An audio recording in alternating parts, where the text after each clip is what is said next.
இது ஃபிஷ் மார்க்கெட்டா இல்லை பிக் பாஸ் வீடானே தெரியலிங்க. கொஞ்ச நேரத்தில் வந்து பார்த்தீங்கன்னாக்கா வீடே ஒரு அமர்க்கலம் ஆயிடுச்சு. ஏன்னாக்கா அந்த லிவிங் ஏரியாவில் பயங்கரமான பிரச்சனை நடந்ததுங்க. பார்வதி என்ன சொல்கிறாங்கனாக்கா, கேப்டன் ஆனால் இதெல்லாம் அனுபவிச்சு தான் ஆகணும் அப்படின்ற மாதிரி சொல்கிறாங்க. கம்ருதீன் வந்து ரம்யா கிட்ட பண்ணுற பிரச்சனை, ரம்யா வந்து கம்ருதீனை வந்து ஏய் உக்காரா அப்படின்னு சொல்கிற பிரச்சனை, திவ்யாவுக்கும் கம்ருதீனுக்கும் நடந்த பிரச்சனை, இதெல்லாம் ஏன் நடந்தது, ஆரம்ப புள்ளி எது அப்படின்னு நம்ம இந்த வீடியோக்குள்ளே போகலாம்.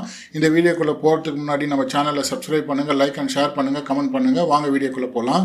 ஆக்டிவிட்டி ஏரியால அந்த டாஸ்க் நடந்தது. பந்து அண்ட் முட்டை டாஸ்க் தூக்கி போட்டு விளையாடுவாங்க இல்லைங்களா, அந்த டாஸ்க்ல வந்து Kani and Vikram and co win பண்ணாங்க. டாஸ்க் முடிஞ்சோடனே பிரஜனும் சுபிஷனும் என்ன பண்றாங்க, கடகடன்னு வந்து பாத்தீங்கன்னாக்கா இந்த நெக்லஸ் எடுத்துடுறாங்க. அந்த இடத்துல விக்ரம் என்ன பண்றாருனாக்கா, அந்த ஆக்டிவிட்டி ஏரியாலேருந்து வெளியே வரதுக்கு முன்னாடியே, எல்லாரும் வெளியே வரதுக்கு முன்னாடியே என்ன பண்றாரு, கதவை வந்து பாத்தீங்கன்னா 2 நிமிஷம் டைட் பண்றாரு. இங்க வந்து பிரஜனும் சுபிக்ஷாவும் அந்த நெக்லஸை எடுத்துடுறாங்க. வீடே வந்து கலபரமாகுது. எல்லாரும் வந்து பாத்தீங்கன்னாக்கா அங்கிருந்து வந்தவங்கலாம் வந்து பார்த்தீங்கன்னாக்கா ஆப்போசிட் கேங்கு ரம்யாலாம் வந்து என்ன பண்ணுறாங்கனாக்கா, நான் பார்த்துட்டேன், எடுத்ததை பார்த்துட்டேன் அப்படின்னு சொல்கிறாங்க. ஆக்சுவலாக ஃபர்ஸ்ட் அந்த நெக்லஸை எடுத்ததே வந்து பார்த்தீங்கன்னா சுபிக்ஷா எடுத்து வந்து பிரஜன் கிட்ட கொடுப்பாங்க. ஆனால் இவங்க என்ன பண்ணுறாங்கன்னா, பிரஜன் தான் எடுத்தாங்கன்னு சொல்லிட்டு பேசிட்டு இருக்காங்க. அவங்க ஆக்சுவலாக வந்து அவங்க பார்க்கவே இல்லை, பிரஜன் தான் எடுத்ததுன்னு பார்க்கவே இல்லை. உடனே பிரஜன் வந்து அந்த நெக்லஸ் எடுத்துன்னு ஓடும்போது பார்ப்பாங்க. அதை வச்சு பிரஜன் தான் எடுத்தார் இந்த ஹவுஸ்மேட்ஸ் எல்லாம் சொல்லிட்டு இருப்பாங்க.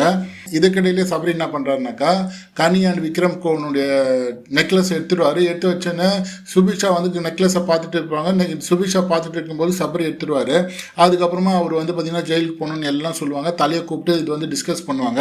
ரம்யா வந்து என்ன சொல்லுவாங்கனாக்கா, ஹோட்டல் டாஸ்கில் சாண்ட்ரா வந்து அந்த ரூம்குள்ளே க்ளோஸ் பண்ணுங்க அப்படின்னு சொல்லும்போது அது எவ்வளோ தப்பு. ஆக்டிவிட்டி ஏரியாவில் நீங்கள் டோர் க்ளோஸ் பண்ணிட்டு இந்த நெக்லஸ் எடுத்தது தப்பு அப்படின்னு டிஸ்கஸ் பண்ணிட்டு இருப்பாங்க. பார்வதி வந்து விக்ரம் கிட்ட என்ன சொல்லுவாங்கன்னா, இந்த மாதிரி ஆக்டிவிட்டி ரூமை க்ளோஸ் பண்ணிட்டு நீங்கள் வந்து ஜுவல்ஸ் எடுத்தது ரொம்ப தப்பு அப்படின்னு விக்ரம் கிட்ட சொல்லுவாங்க. விக்ரம் அது வந்து பார்த்தீங்கன்னாக்கா விக்ரம் அதை வந்து கண்டுக்கவே மாட்டார். அப்படியா அப்படின்ற மாதிரி பார்வதியை ரொம்ப கடுப்பேற்றிட்டு இருப்பாங்க. ரம்யா வந்து லிவிங் ஏரியாவில் எல்லாரும் உட்காந்து பேசிட்டு இருக்கும்போது இதே விஷயத்த தான் ரம்யா சொல்லுவாங்க. பார்வதிக்கு நான் கோவம் வந்துடும், இதே விஷயத்த தானே நான் சொல்லிட்டு இருந்தேன், என்னை யாருமே கண்டுக்கலையே, ரம்யா சொல்லும்போது மட்டும் ஏன் கேட்டுக்கிறீங்க அப்படின்ற மாதிரி பார்வதி வந்து பார்த்தீங்கன்னா ஒரு ப்ராப்ளத்தை கிரியேட் பண்ணுவாங்க. சைலண்டாக இருந்து தான் ரம்யா கிட்ட ஓகே விடு அப்படின்ற மாதிரி சொல்லுவாப்புல. உடனே ரம்யாவுக்கு டென்ஷன் ஆகிடும். ஏற்கனவே அந்த பொண்ணு பீக்கில் இருப்பா, டென்ஷன் பீக்கில் இருப்பா. ரம்யா வந்து ஐ பீக்கில் இருக்கும்போது கம்ருதீனை பார்த்து ஏய் உக்காரு அப்படின்ற மாதிரி ஒரு தோரணையில் சொல்லுவாங்க. இதை கேட்டோன்னே கம்ருதீனுக்கு செம்ம கோவம் வரும். அது வந்து அந்த மாதிரி சொன்னாக்கா எல்லாருக்குமே தான் கோவம் வரும். உடனே கம்ருதீனுக்கும் ரம்யாவுக்கும் செம்ம தகராறு நடந்துட்டு இருக்கு. இந்த இடைப்பட்ட கேப்பில் திவ்யா வந்து என்ன சொல்லுவாங்கன்னா, ஒருத்தன் வந்து ஒரு தலையை வந்து அவன் இவன் சொல்லி கத்தின்னு பேசிட்டு இருக்கான், நீங்களாம் எப்படி சும்மா இருக்கிறீங்க.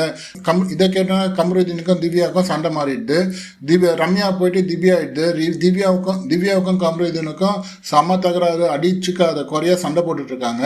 கம்ருதீன்லாம் வார்த்தை விட்டுட்டு இருக்காரு, மூடிட்டு போ அப்படின்ற மாதிரி வார்த்தை விட்டுட்டு இருக்காரு. ஏகப்பட்ட வார்த்தை விடுறாரு கம்ருதீன். பார்த்த பார்வதி கம்ருதீனை தள்ளின்னு போறாங்கன்னா சாரி விவஸ், தள்ளின்னு போறாங்கன்னா அந்த இடத்துல இருந்து சண்டை போட்டுக்காரன்னு கூட்டிட்டு போறாங்க.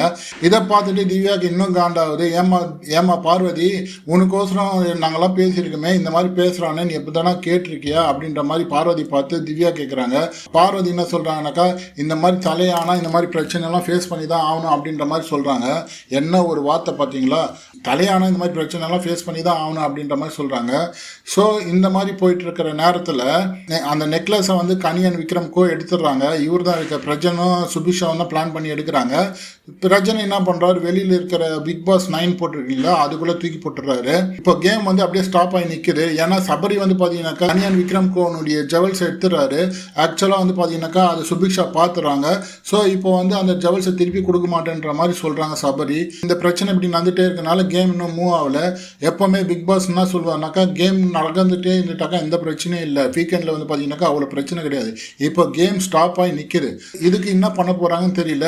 பிக் பாஸும் சைலண்டாக இருக்கிறாரு. இவங்க இவ்வளோ பிரச்சனைக்கிறாங்க, இவ்வளோ அம்கலம் பண்ணிருக்கிறாங்க, இவ்வளோ பிரச்சனை பண்ணிருக்கிறாங்க, ஃபிஷ் மார்க்கெட் மாதிரி சண்டை போட்டுட்டு இருக்காங்க. ஆனால் இன்னும் பிக் பாஸ் வந்து எந்த ரிசல்ட்டும் கொடுக்கல. நீங்கள் வந்து ஆக்டிவிட்டி ஏரியா க்ளோஸ் பண்ணிட்டு இங்கே வந்து எடுத்தது தப்புனாலும் சொல்லணும், இல்லை சபரியை வந்து சுபிக்ஷா பார்த்தது எடுத்தது தப்புனாலும் சொல்லணும். எதுவுமே சொல்லாமல் இங்கே நடக்கிற பிரச்சனையை அவர் பார்த்து கேட்டுட்டு இருக்காரு. ஸோ இதுதாங்க இப்போ லைவ்ல போயிட்டு இருக்கு. அடுத்த வீடியோ உங்களை பார்க்குறேன். நன்றி, வணக்கம் மக்களே. நம்ம சேனலை சப்ஸ்கிரைப் பண்ணுங்க, லைக் பண்ணுங்க, கமெண்ட் பண்ணுங்க.